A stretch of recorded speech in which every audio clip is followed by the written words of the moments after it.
Prozivci šefa stručnog štaba fudbalskog kluba Jagodina Vladana Petrovića odazvalo se 30 igrača, a na prvom okupljanju uoči početka priprema za novi šampionat Prve lige Srbije fudbalere je najpre pozdravio potpredsjednik kluba Vladan Đurđević.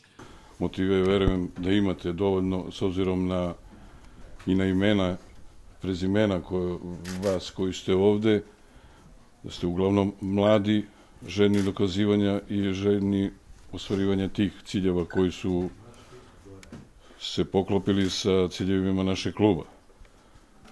Ne trebate da budete ni u kakvoj dilemi što se tiče uslova rada i svega ostalog što će klub da vam obezbedi za ovaj pripremni period i za ostvarenje tih ciljeva. Kakav je plan priprema, pitali smo šefa stručnog štaba.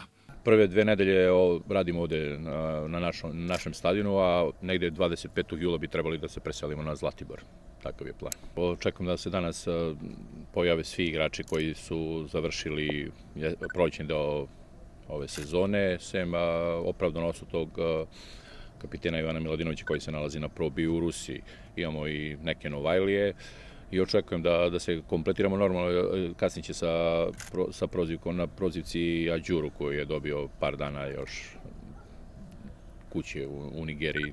Igrači kažu da su i u pauzi između 2 prvenstva trenirali individualno. Pa naravno da se radilo pre početka ovih priprema, morali smo da se spremimo da bi dočekali ovaj težak deo gde nas u početku očekuje trčanje, posle neki pripremni deo koji se bazira na igri i moramo ovu sezonu da uđemo mnogo jače od drugih ekipa. Sada smo skupili u lepom broju, nadam se da smo svi trenirali. Velike želje imamo, naravno ambicije su uvek tu i nadam se da će sve biti super.